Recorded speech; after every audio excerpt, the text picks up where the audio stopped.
Ya, kita akan lanjutkan kembali dan teman-teman atau adik-adik kita dari JKT48 ini sudah berganti kostum. Jadi semakin cemerlang. Ini saya mau tanya sekarang sama Cak Lontong. Cak Lontong kan yang namanya semangatnya Kartini itu yang tersisa di generasi yang sekarang ini apa? Apakah masih ada atau sudah kebablasan? Saya kira Anda tidak perlu khawatir masalah itu. Saya akan memperkenalkan diri dulu. Oh silakan. Saya dari komplotan lelaki mentor anak kekinian. Disingkat apa? Kolektor Ake. Oh. Kembali ke masalah tadi ya. Ketika ada pertanyaan anak dewasa sebelum waktunya. Iya. Ini salah siapa? Kalau kita berpikir jernih, yang namanya anak dewasa itu pasti sudah bisa mempertimbangkan mana yang baik, mana yang buruk. Iya. Ya. Jadi ketika hal ini terjadi anak dewasa sebelum waktunya, ini yang salah siapa? Jelas pamannya. Kok pamannya? Kalau pamannya nggak salah, ini anak dewasa nggak mungkin sebelumnya. Ya kan? Ini anak dewasa sebelum waktunya. Gara-gara pamannya. Ini anak dewasa Sebelum itu bukan sebel sama om. Bukan sebel om. Bukan. Sebel om, bukan. Ini sebelum itu adalah before. Pra. Oke lah kita anggap sebelum itu pra ya. Iya. Sepertinya tadi kalau dikatakan ada anak dewasa sebelum waktunya, kesannya itu ada yang salah. Coba Anda tidak ingin anak Anda dewasa? Ya ingin, tapi kan kalau sebelumnya. Tidak masalah. Karena dewasa itu yang Anda pikirkan adalah yang negatif. Seperti contoh, berciuman, berpacaran, bertingkah laku yang seperti orang tua. Hanya dewasa seperti itu yang Anda deskripsikan di otak Anda. Padahal dewasa itu bukan itu. Dewasa itu Dan apa? yang seperti itu sedikit sebenarnya. Walaupun nggak banyak. Ya kan sedikit lu ngomongnya. Ini mohon maaf. Ya. Untuk ukuran dewasa itu sebenarnya dilihat dari 3 aspek. Ada 3 C. 3 C. Satu secara fisik.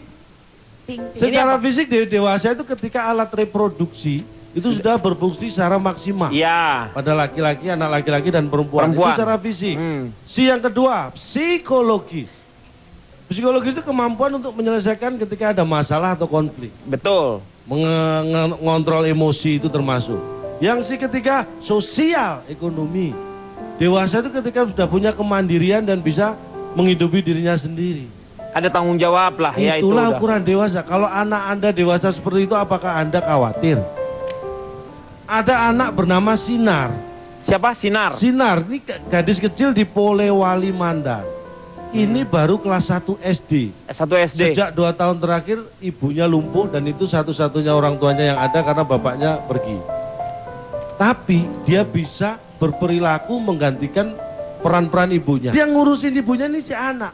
Si Sinar ini. Jangan salahkan dia jadi dewasa sebelum waktunya. Tapi itu dewasa yang positif. Itulah yang harus kita ajarkan pada anak kita. Jangan takut anak kita dewasa, asalkan positif. Mikir. Justru yang kita khawatirkan positif adalah ketika orang yang sudah umurnya tua tapi tidak juga dewasa. Mohon maaf Pak Jarwo. Secara pemikiran ya. Apapun itu. Kenapa harus contohnya saya? Saya nggak kan memberi. masih banyak orang tua yang lain. Tidak yang memberi contoh Anda tua Nggak dan ada. tidak dewasa itu siapa? Ya Anda barusan nyebut nama Memang saya. saya nyebut Pak Jarwo. Ada Pak Jarwo, dia cuma bilang minta maaf. Lagi kalau Bapak contoh biasanya diplastikin. Bapak merasa Emangnya saya mobil-mobilan apa? Biasanya begitu kalau contoh diplastikin. Ini contohnya nih Pak. Biasanya. Silakan duduk Pak Jarwo. Silakan duduk. Ini Pak Jarwo juga kelakuannya kekadal-kadalan sih. Kekanak-kanakan.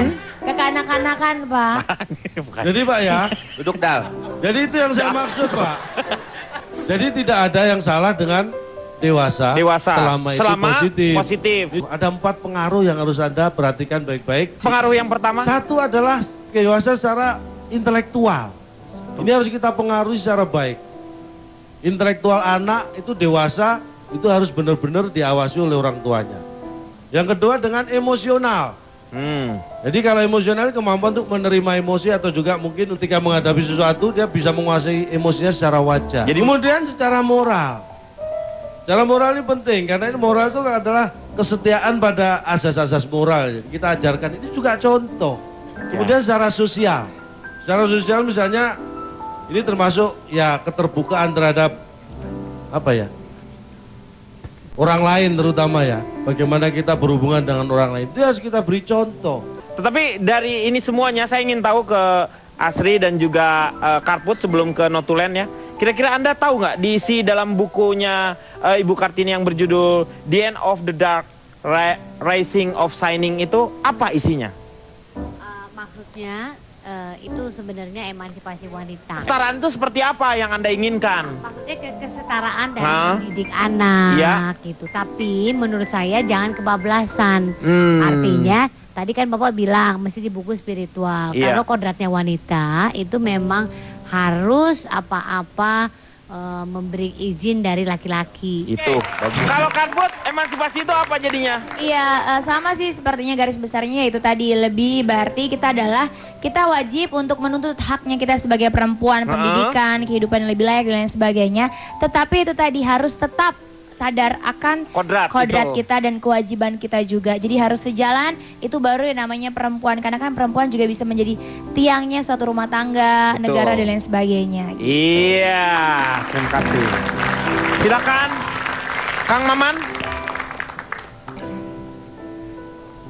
Kang Maman yang disuruh, Pak. Iya ini Kenapa kenapa? Kang Cendol yang diri?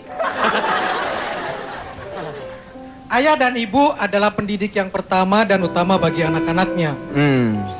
Dipelukan dan pangkuan ayah bunda lah semestinya anak pertama kali belajar merasa, berpikir dan berbicara.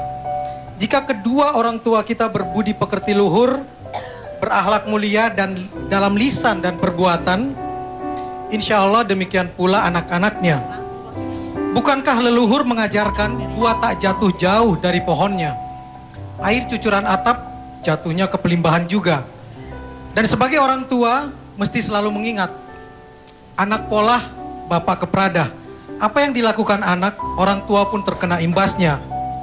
Baik berimbas baik, buruk berimbas buruk. Terkenang saya pada nama seorang ibu panutan, Raden Ajeng Kartini, yang dalam salah satu penutup suratnya memperkenalkan diri, panggil saja aku Kartini. Meski di eranya di saat feodalisme masih mencengkram kukuh, ini permintaan yang tergolong tak lazim. Kartini mendobrak tradisi dan ingin menunjukkan bahwa semua orang pada dasarnya sama. Setara tak dibedakan oleh pangkat, jabatan, gelar atau kebangsawanan. Panggil aku Kartini saja, sepenggal nama penuh makna. Di dalam nama Kartini, perempuan yang wafat 4 hari setelah melahirkan anak pertamanya, ada kata arti. Meski hidup tak panjang, manusia bisa menjadi sosok panutan. Bukan cuma panutan untuk anaknya, tapi untuk bangsanya. Jika ia memiliki arti bagi sesamanya, berguna dan bermanfaat bagi lingkungannya. Dan panutan itu adalah sosok yang mencerahkan. Sosok yang bisa menjadi cahaya bagi sekitarnya, meski ia cuma kerlip lilin di malam gelap, lalu mati demi menerangi sekelilingnya. Jadi panutan adalah sosok yang punya arti, sosok yang berguna yang bisa membawa kita dari gelap menuju cahaya, enlightenment, menjadi suluh, api, pijar dan cahaya yang menerangi. Minaz zulumati ilan nur, habis gelap, terbitlah terang. Negeriku, selamat Hari Kartini, dan mari menjadi nur cahaya, panutan bagi negeri ini. Iya. Terima kasih Kang Maman. Moga-moga banyak manfaat yang kita dapat. Dan sekarang waktunya teman-teman kita, adik-adik kita dari JKT48 untuk tampil. Dan kita akan jumpa lagi di LK yang akan datang. Selamat malam.